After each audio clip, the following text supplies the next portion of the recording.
Hello student, स्वागत है आपका study with Aman cool channel में। आज हम लाए हैं director of education GNCT of Delhi की वर्कशीट नंबर 4 ये क्लास 7 के लिए। सब्जेक्ट इंग्लिश है। स्टूडेंट नेम लिखेंगे, फिर क्लास टीचर नेम लिखेंगे। ये 28 सितंबर की वर्कशीट है। तो चलिए वर्कशीट स्टार्ट करते हैं। वर्कशीट में हम वही चैप्टर 3 क्वेश्चंस पढ़ेंगे इसमें। तो यहाँ पे आपको क्वेश्चंस भी दिए गए हैं उससे रिलेटेड, और आपको उसके आंसर भी लिखने हैं। तो चैप्टर नेम क्या था? 3 क्वेश्चन। तो आप यही लिखेंगे 3 क्वेश्चन यहाँ पे। और किसने लिखा था? लियो टॉल्स्टॉय ने। किसने लिखा था? आपको याद है, लियो टॉल्स्टॉय ने। सेकेंड क्वेश्चन दिया गया हमें कैरेक्टर्स। अब उसमें कैरेक्टर्स कौन कौन से थे? आपने स्टोरी पढ़ी होगी तो आपको पता है। फर्स्ट कैरेक्टर कौन था? किंग। तो आप लिखेंगे किंग। और सेकंड था हर्मिट। तो आप यहाँ पे लिखेंगे हर्मिट, HERMIT, हर्मिट लिखेंगे। फिर लिखेंगे सर्वेंट, और एक सर्वेंट था,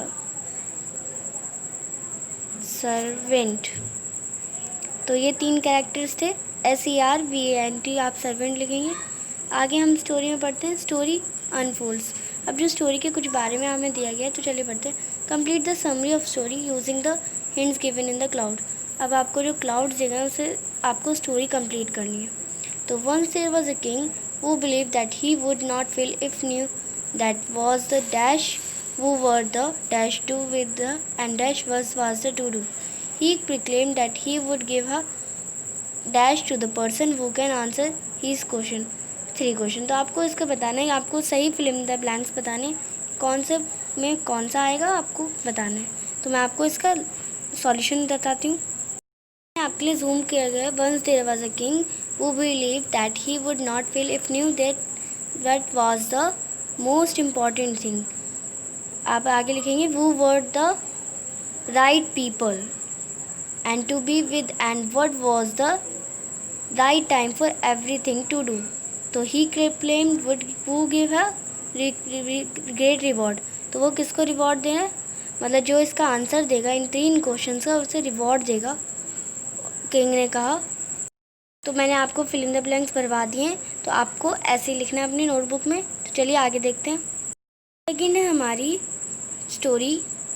many peoples came and all answers given by them were dash the king was not at all dash he went to a wise hermit saying answer the hermit dash was dash the ground when the king reached there. तो यहाँ पे आपको जो cloud दे रखा है आपको इसके answers लेना है। तो हम इसका लाइव सॉल्यूशन दिखाती हूँ। तो फर्स्ट आपका आएगा many peoples came and all the answer given by them were different. सबके आंसर डिफरेंट थे। The king was not at all.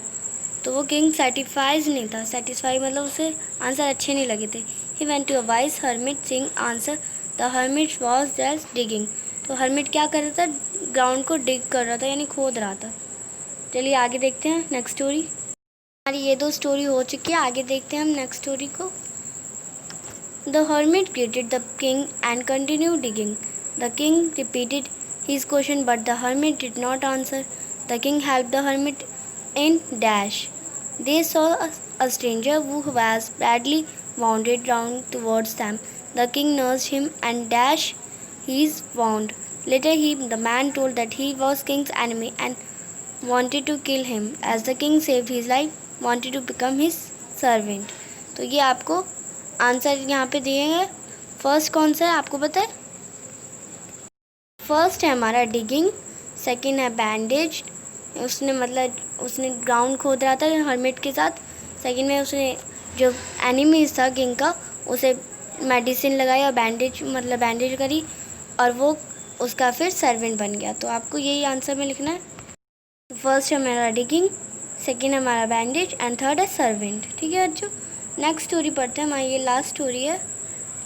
चलिए इसे पढ़ते हैं। The king repeated the question to the dash before leaving. To this the hermit said that the king was already found his answer through his dash. He said that there is only one time this is important now. कौन सा time important है? now यानी अभी। The most important person is the one who is currently with him. और जो important person है वो जो उसके साथ अभी है वही इम्पॉर्टेंट है। And the most important thing to do is to dash to do that person. तो आपको इसका आंसर बताना है, या आपको क्लाउड में से आंसर बताना है। तो चलिए इसका आंसर दिखाती हूँ मैं आपको। तो आप फर्स्ट में लिखेंगे hermit, the king repeated to the question. King repeat करता था हर्मिट से क्वेश्चन, और फिर जाने से पहले उसने रिपीट करा था, तो हर्मिट ने कहा था उसका आंसर है। तो जो उसने सबसे पहले काम किया वही उसका सबसे अच्छा काम है। और जो उसने and the most important thing to do is deeds, जो उसने हेल्प करी उस पर्सन की, वो उसका मोस्ट इम्पॉर्टेंट थिंग है, यानी उसका सबसे इम्पॉर्टेंट काम है। तो आगे देखते हैं वर्कशीट में। तो आप देख सकते हैं हमारी आज की वर्कशीट कंप्लीट होती है। अगर आपको वर्कशीट अच्छी लगी तो मेरे चैनल को सब्सक्राइब करें, इस वीडियो को लाइक करें एंड अपने दोस्तों के साथ शेयर करें। बाय बाय बच्चों।